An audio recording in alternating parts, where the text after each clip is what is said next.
Roasting हिंदुस्तानी मसीहत channel में सबको स्वागत।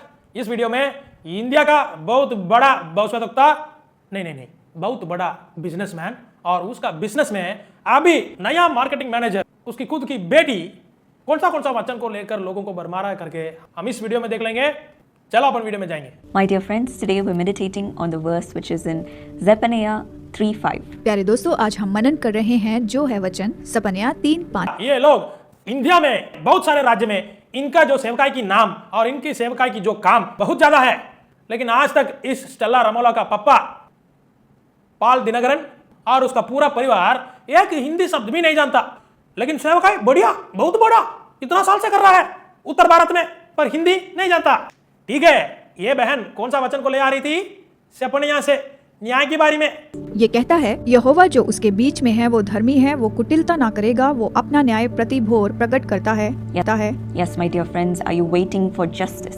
प्यारे दोस्तों, क्या आप न्याय का इंतजार कर रहे हैं? नहीं, न्याय का इंतजार ठीक है, लेकिन ऐसा अंग्रेजी में बात करके फिर हिंदी में बात करके, अंग्रेजी में बात करके फिर हिंदी में अनुवाद करके सुनना बहुत मुश्किल है। तो मैं क्या करता हूँ, आप भी आगे से ये जो बहन की बात है उसको चुप करा के उसके पीछे एक अनुवाद की आवाज आ रहा ना, उसको पकड़ के ये बहन को रोस्ट करेंगे। जितने समय भी आपने दुख उठाया है, शायद अपनी नौकरी में या फिर अपने पारिवारिक जीवन में या शायद आपके स्कूल में जो आपके आसपास हो रहा है और अन्याय का आप सामना कर रहे हैं। ओहो, अभी हमको पता चल गया ये बहन किसके लिए बात कर रही थी। जो नौकरी में, जो पढ़ाई में, जो परिवार में न्याय नहीं मिल रहा था, वे लोग के लिए बात कर रही थी। और वे लोग को क्या हुआ?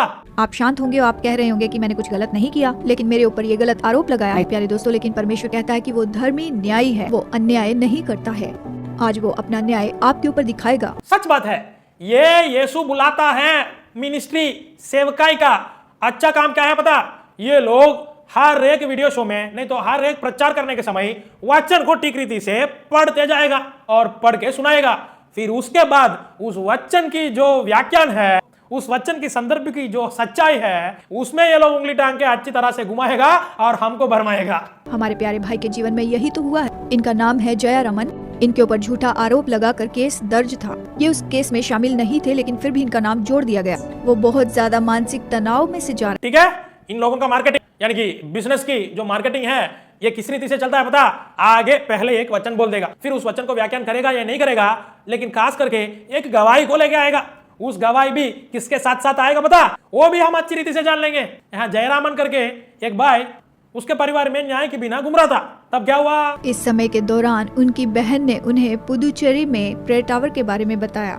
इन्होंने कहा कि आप वहाँ पर जाएं और प्रार्थना करवाएं, परमेश्वर आपके लिए चमत्कार करेगा। सुन लिया ना? प्रेयर टावर पूरा देश में हर एक राज्य में इन लोगों का प्रेयर टावर की काम बहुत बढ़िया चल रहा है। और प्रेयर टावर में क्या करता है? प्रार्थना करता है। किसके लिए? लोगों के लिए। अच्छी बात है ना? ठीक है, उस भाई को क्या हुआ देख लेंगे।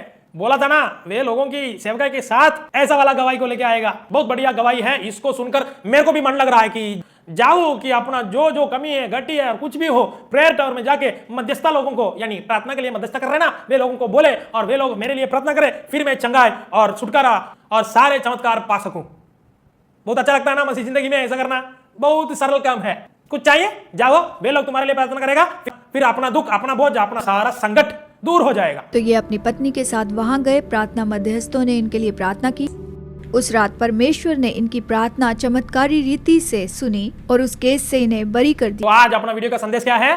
बीच में बोल रहा हूँ, प्रार्थना की मध्यस्थता। इसको और अच्छी तरह से जानने के लिए एक वचन को ले आ रही है हमारा बेटिया, सुन लेंगे। लूका 18 में इसी तरह हम बाइबल में देख, यीशु ने दृष्टांत में बताया कि एक विधवा न्यायाधीश के पास एक न्याय के लिए गई थी।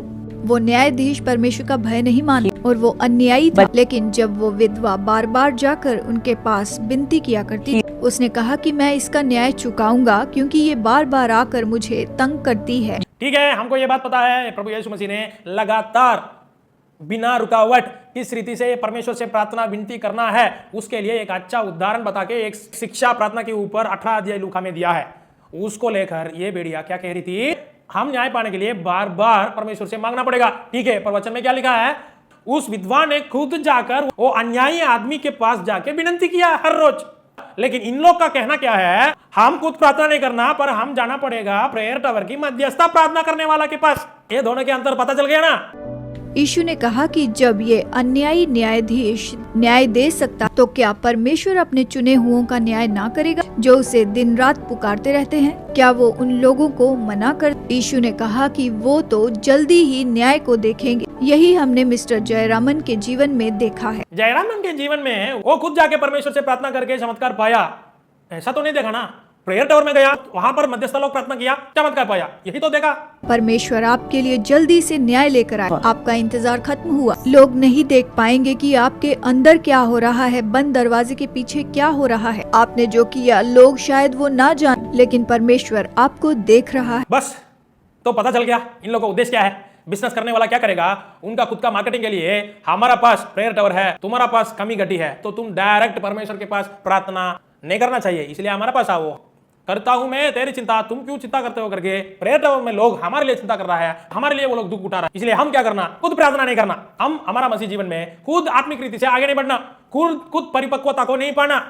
तो इसलिए ऐसा ही लोगों को परमेश्वर के सामने एक मध्यस्थता को रख के उस मध्यस्थता के पीछे पड़ने के लिए सिखाने वाला हर एक व्यक्ति भेड़िया है, क्योंकि ऐसा वाला भेड़िया हमारा आत्मिक जीवन को क्या करेगा, सत्यानाश करेगा। प्रार्थना किससे करना, कैसा करना, कब करना और किसके लिए करना। पहली बात, प्रार्थना मतलब, प्रार्थना बोला तो हमको याद आने वाला वचन मत्ती 7वें अध्याय के 7वें वचन से लेकर मैं पढ़ के सुनाऊंगा।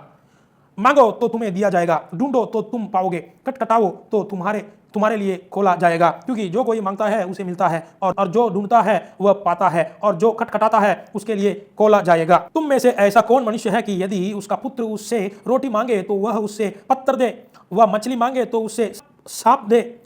सो जब तुम बुरे होकर अपने बच्चों को अच्छी वस्तुएं देना जानते हो तो तुम्हारे स्वर्गीय पिता अपने वालों को अच्छी वस्तुएं क्यों ना देगा। सही पढ़ा ना। तो वहां लिखा है मांगेंगे मिल जाएगा, ढूंढेंगे पाएंगे, खटखटाएंगे खोला जाएगा। ये सब प्रार्थना जीवन के बारे में अच्छी तरह से यीशु मसीह ने यहाँ लिख के रखा, और इसको लिखकर वहां पर समाप्त कैसा हो रहा है, अच्छी चीजों को हमारा परमेश्वर जरूर हमको देगा।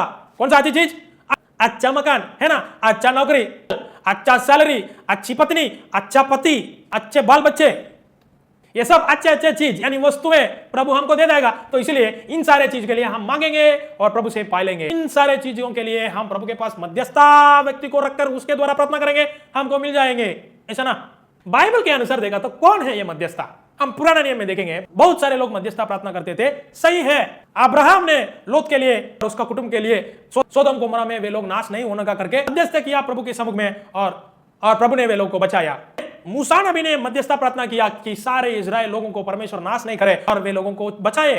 फिर ऐसा ही हम देख लेंगे तो सामुएल भी किया, फिर सारे भविष्यद्वक्ता लोगों में कई लोग किया, ये तो सब ठीक था। पर उसके बाद वे सब लोग धार्मिक होकर भी परिपूर्ण नहीं था परमेश्वर के सामने, वे सब मर गए थे। जी उठने के समय ही वे लोग परिपूर्ण हो जाएंगे। पर नया नियम में विश्वासी लोगों के बीच में कहां है मध्यस्थता का प्रार्थना? कौन है मध्यस्थता? हम अच्छी रीति से पढ़ सकते हैं। पहला तीमुथियुस पत्री 2 अध्याय का 5वें वचन में है, क्योंकि परमेश्वर एक ही है और परमेश्वर और मनुष्यों के बीच में भी एक ही बीचवाई है, अर्थात मसीह यीशु जो मनुष्य है। यहां पर जो लिखा है बीचवाई यानी मध्यस्थता करने वाला, अंग्रेजी में लिखा है मीडिएटर। परमेश्वर और मनुष्यों के बीच में एक और मनुष्य नहीं आना चाहिए, पर वहां पर यीशु मसीह आना चाहिए जो मनुष्य के रूप में जगत में आया था और हमको बचाया था। और क्यों यीशु मसीह हमारे बीच में मध्यस्थता बन गया? आज हम यीशु मसीह के द्वारा प्रार्थना क्यों कर सकते हैं? क्योंकि यीशु मसीह अब्राहम, मूसा, सामुएल और बहुत सारे भविष्यवक्ता लोग जो पुराना नियम में आया, वे लोग की जैसा मरा नहीं, पर यीशु मसीह आज भी जिंदा है। इसीलिए प्रकाशित वाक्य पहला अध्याय का 18वां वचन इस रीति से कहता है, मैं मर गया था और अब देख मैं युगानी युग जीवता हूं, और मृत्यु और अधोलोक की कुंजियां मेरे ही पास है। युगानी युग जिंदा रहने वाला हमारा यीशु मसीह है, इसलिए उसके पास जाके उसके द्वारा हम मांगना चाहिए करके नया नियम विश्वासी लोगों को यीशु मसीह ने सिखाया। इसलिए उसका चेले लोगों को देखकर यीशु मसीह इस रीति से कहता है, यूहन्ना सुसमाचार 14 अध्याय का 14 वचन से लेकर, यदि तुम मुझसे मेरे नाम से कुछ मांगोगे, यदि तुम मुझसे, मध्यस्थता के द्वारा नहीं और प्रेयर टावर के द्वारा नहीं और जीसस कॉल्स, यीशु बुलाता है, पुकारता है, वे लोगों के द्वारा नहीं, डायरेक्ट सीधा यीशु मसीह के नाम से, यही है हमारा हिम्मत, तो मैं उसे करूंगा।